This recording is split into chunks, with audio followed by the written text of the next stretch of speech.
Bonjour, bienvenue dans le podcast de l'entreprise de demain, un podcast que j'ai créé il y a 4 ans pour comprendre comment conjuguer impact et performance. Bienvenue tout particulièrement dans le podcast Minute de lundi, quelques minutes pour vous donner le plein d'énergie pour la semaine. Je vous partage effectivement depuis décembre dernier des découvertes, des réflexions et des bonnes pratiques et j'en ai une liste pleine à vous partager encore. Alors aujourd'hui, je voulais vous proposer de parler des OKR, les Objective Key Results. Un sujet qu'on a abordé dans l'interview de jeudi dernier, que je vous encourage à écouter si ce n'est pas fait.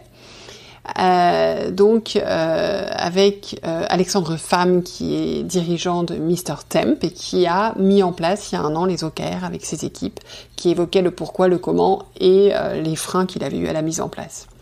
J'ai promis de vous en dire plus cette semaine, donc c'est parti.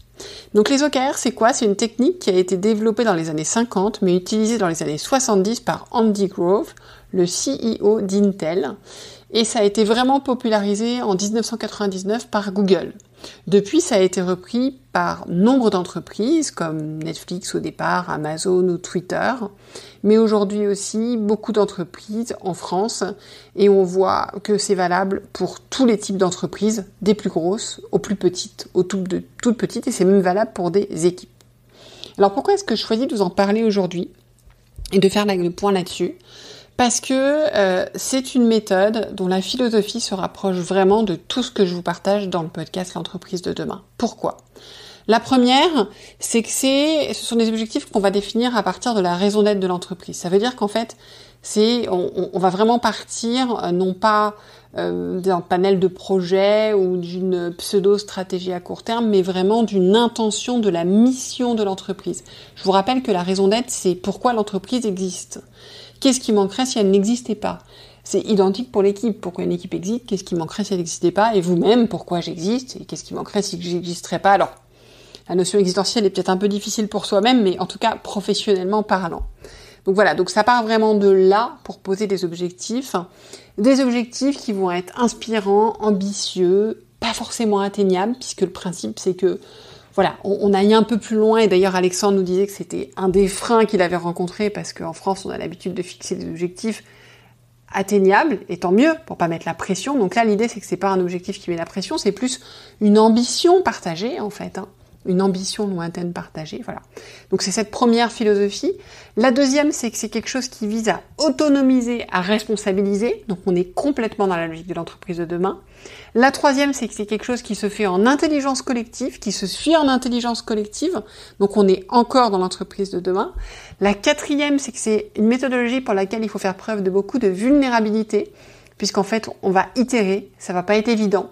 Donc il est important de le partager dès le départ avec ses équipes et d'expliquer pourquoi on le fait, comment on va le faire, et qu'il y aura des façons d'itérer et de revenir là-dessus. Donc voilà, donc vous voyez des choses très proches de l'entreprise de demain, et encore une chose qui est proche de l'entreprise de demain, enfin en tout cas du podcast L'entreprise de demain, excusez-moi de prendre ce raccourci, c'est que on va, dans les résultats clés des initiatives, être aussi pas sur des tâches, mais des attendus, des ambitions à nouveau, donc des choses qui sont toujours assez inspirantes. La deuxième raison pour laquelle, donc voilà, je voulais vous en parler parce que je trouve que ça fait écho à tout ce qu'on partage sur l'entreprise de demain. La deuxième raison pour laquelle je vous en parlais, c'est qu'en fait, je trouve dans les périodes qu'on vit totalement incertaines, c'est une boussole intéressante. Pourquoi ? Puisqu'en fait, on ne peut rien prévoir, on ne peut rien prédire, c'est très compliqué. Donc, je discute avec nombre d'entre vous qui me parlent, voilà, quand je dis fixons-nous un objectif, etc., ils savent pas trop, parce qu'en fait, on a tendance à regarder les choses à court terme, on a tendance à regarder les choses, à partir toujours dans une litanie de projets, et du coup, on sait plus trop où on veut aller, voilà. Donc là, ça nous encourage à prendre une posture qui est beaucoup plus inspirationnelle, qui va plus loin.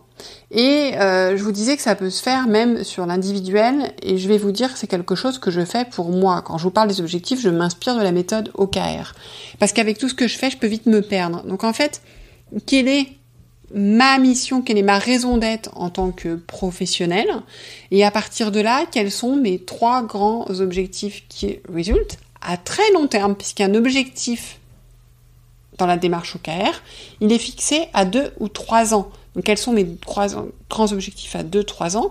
Et ensuite, quels vont être mes key results au trimestre?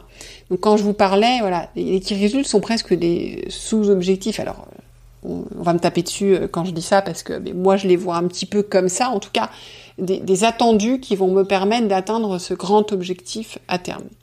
Donc voilà, donc je trouve que c'est un GPS intéressant parce qu'il permet de se déconnecter du réel, quelque part, qui est un peu angoissant, et de regarder plus loin. Si on est là, pourquoi on est là, en tant que professionnel, en tant qu'entreprise, en tant qu'équipe, et du coup, où on veut aller. Et d'avoir quelque chose qui va à la fois aligner, recentrer les équipes sur ce qui est fondamental pour l'entreprise, impliquer tout le monde, générer un engagement collectif, responsabiliser chacun. Donc voilà, donc vraiment être beaucoup plus inspirant que les objectifs tels qu'on les pense d'habitude. Donc une fois qu'on a dit ça, comment est-ce qu'on peut faire pour les mettre en place? Alors d'abord, je vous ai dit qu'il fallait être au clair sur une raison d'être, parce que ça part de la raison d'être. Donc il faut que l'entreprise ou votre équipe ait une raison d'être, et vous allez pouvoir partir de là. Ça, c'est important. Ensuite, vous allez réfléchir, bien sûr, à l'objectif qui résulte, enfin aux objectifs qui résultent pour votre sphère de responsabilité, c'est votre équipe. Et l'idée, je vous parlais d'itération, je vous parlais de démarche intelligence collective, on va vous encourager à réfléchir d'abord de votre côté, donc soit avec votre comité de direction, soit vous-même avec par exemple quelques managers clés, soit vous-même seul. Et puis après d'impliquer vos équipes, c'est-à-dire pas du tout d'arriver avec un produit fini, mais parfois d'arriver avec une pierre à casser, ça permet à tout le monde d'un peu mieux comprendre et se projeter, parce que parfois sinon c'est un petit peu conceptuel. Donc voilà, suivant les équipes, en plus, si vous avez des équipes extrêmement opérationnelles, c'est important d'arriver avec ce qu'on appelle une pierre à casser. Donc c'est quelque chose qui est fait pour être détruit, mais qui est fait pour faire comprendre et sur lequel on va construire ensemble. Après, vous pouvez procéder différemment selon la maturité de vos équipes. En tout cas, c'est important de le faire en intelligence collective. Et après, il va être important de l'intégrer dans vos rituels de pilotage, puisque si vous les posez et que vous n'en parlez plus jamais, ça ne va pas servir à grand-chose. Donc ça, ce sont les points clés. Je trouve aussi que c'est important, je vous en ai pas parlé mais j'y reviens, dans la période qu'on traverse, puisqu'on est dans un mode de management hybride, on a besoin d'objectifs forts. Et si les objectifs forts, ce sont les KPI, ça ne fonctionne pas, parce que c'est pas stimulant, c'est pas suffisant, c'est pas aspirationnel, ça donne pas un cadre. Je vous rappelle tout le temps combien le cadre est important. Et bien ces OKR, ça donne un cadre qui est important. Alors pas le cadre de comment on fait les choses, parce qu'on n'est pas sur le comment, mais le cadre de où on va. Et donc ça, c'est un super cadre, et c'est quelque part un rempart à la tentative de command and control, puisqu'on a posé ça. Donc c'est important. Donc comment on fait ? Première chose, raison d'être. Deuxième chose, le mindset. J'en parlais. Ok, c'est itératif. On va pas forcément y arriver du premier coup. On va s'évaluer régulièrement. On va avancer, etc., etc. Une fois qu'on a fait ça, on peut fixer l'objectif. Je vous ai dit que l'objectif, il était inspirant, il est qualitatif, il est ambitieux, pas forcément atteignable. Je vous en parlais. Voilà, c'est c'est quelque chose qui va nous emmener plus loin. Alors, pour en parler, je crois que le mieux, c'est quand même un exemple. Je vous parlais de pierre à casser pour vos équipes, je vais faire pareil pour vous. Enfin, c'est pas une pierre à casser, je vais vous donner l'exemple de Google. La mission de Google, c'est d'organiser les informations mondiales et de les rendre universellement accessibles et utiles. Organiser l'information mondiale, c'est aussi proposer des outils pour la partager. Et en 2004, à l'époque où ils ont défini leurs OKR, qu'est-ce qu'il y avait de mieux que l'email pour partager de l'information ? Et ça a naturellement conduit Google à se lancer dans la messagerie en créant Gmail. Et donc, vous avez compris que dans leurs OKR, le premier objectif, on va pas voir les trois, mais le premier, c'était de créer la messagerie la plus utilisée au monde. Carrément, ils ont lancé Gmail, leur objectif, messagerie la plus utilisée au monde. Donc on voit bien, objectif très ambitieux. Ensuite, une fois qu'on a fixé les objectifs, on va fixer les key results. Et ensuite, on fixera les initiatives pour arriver aux key results. Parce qu'un OKR, c'est un objectif avec des key results et des initiatives pour y arriver. Les initiatives étant le comment. Les OKR, la partie objectif key result, n'étant que la destination et le combien. On va voir. Donc, objectif 1, la messagerie la plus utilisée du monde. Ensuite, donc, ce qui est important quand vous avez fixé l'objectif, donc là, vous voyez celui de Google, vous pouvez le challenger en vous demandant s'ils sont suffisamment inspirants et ambitieux. Ça peut être intéressant d'aller voir des gens qui font pas votre métier ou qui sont pas dans votre équipe, ou etc., pour voir si c'est voilà. C'est important aussi de vérifier qu'ils fournissent une direction de travail claire à l'équipe, parce que c'est quand même ça l'objectif. Je vous ai dit, ils sont à long terme, hein, et puis les objectifs, vous en fixez 3 ou 4 maximum. Donc ensuite, les key results. Les key results, ça va être, alors je vais vous donner l'exemple de Google. Le premier key result pour la messagerie la plus utilisée au monde, le premier key result, c'était la messagerie la plus utilisée chez les Googlers en 3 mois. Donc c'était l'utilisation en 3 mois par les équipes de Google. Pas que d'ailleurs, les Googlers. Le deuxième objectif qui résulte, c'était d'avoir un Net Promoter Score, donc un taux de recommandation de X%, là j'ai pas les chiffres, parmi les premiers utilisateurs d'ici 2 mois. Et le troisième, c'était améliorer de X% l'efficacité du filtre des spams en 3 mois.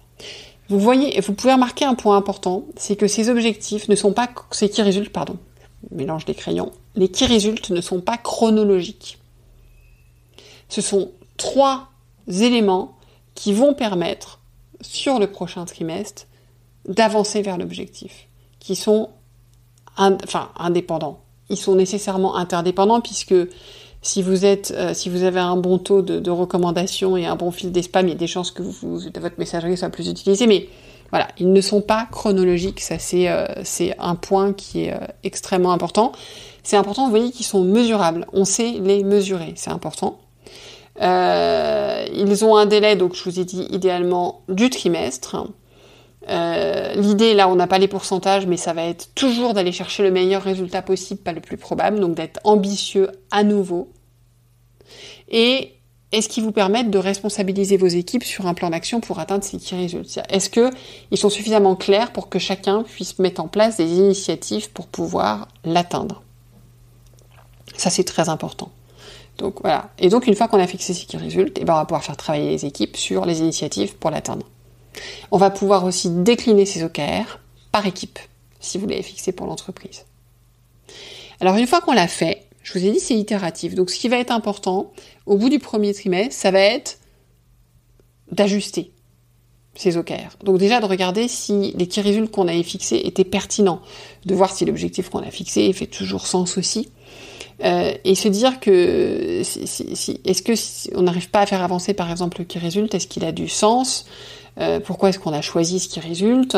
Peut-être qu'il était pertinent quand on l'a choisi, mais que maintenant, dans le contexte actuel, il est caduque. Peut-être qu'on pourra pas le mesurer. Peut-être voilà. Surtout, on s'entête pas, on change. D'accord? Donc, Google a gardé ces qui résultent pendant un petit moment en faisant évoluer, mais ce qui est important surtout, c'est de savoir aussi les abandonner si jamais ils ne conviennent pas. C'est vraiment important. Donc voilà. Donc ça veut dire que c'est quelque chose qu'il faut revoir tous les trimestres. C'est quelque chose dont on vous encourage à parler toutes les semaines dans vos réunions d'équipe. C'est important. C'est important de voir aussi si tout le mindset, toute la façon de le faire va dans le sens. C'est-à-dire que si vous mettez en place ça et que derrière, vous êtes totalement dans l'hyper-contrôle des équipes sur la manière dont elles avancent, vous allez contre la philosophie des OKR. Donc c'est aussi une philosophie, quelque chose qu'il faut adopter. C'est une vraie démarche managériale, une vraie façon de leader les équipes, et il faut être attentif à ça pour que la démarche ait du sens. Donc c'est vrai que ça peut être intéressant, pour une entreprise complète, ça peut être intéressant de commencer à un niveau comme Excodir pour voir déjà si sur un trimestre, voilà, ça fait sens, si on s'est bien approprié la démarche, etc., etc. Ensuite, Alexandre Fam le disait, c'est important de partager ses OKR avec tout le monde. Alexandre nous expliquait que chaque nouveau collaborateur entrant, on lui présente les OKR, mais aussi la démarche, ce que ça implique en termes d'autonomie, de responsabilisation, la philosophie qu'il y a derrière. Et bien sûr, il peut être toujours intéressant d'avoir une communauté de facilitateurs pour déployer ça. Donc on en parlait dans des épisodes précédents sur les communautés de facilitateurs avec Frédéric Desrosiers, je vais en profiter pour vous remettre le lien dans l'épisode, mais ça peut être, voilà, dès qu'on attaque des démarches comme ça de transformation, c'est toujours intéressant d'avoir ces communautés de facilitateurs. J'espère que je vous ai donné envie d'aller plus loin sur les OKR, vous trouverez beaucoup de choses sur internet sur le sujet, et moi je vous souhaite une belle semaine, mais juste avant, j'allais oublier, on se donne rendez-vous lundi pour parler des OKR ensemble en live sur LinkedIn. Donc lundi 26 septembre à 13h en LinkedIn Live et on parlera des OKR. Donc si vous les avez mis en place, venez témoigner. Si vous avez des questions, venez les poser. Je vous attends et je compte sur vous. Bonne semaine!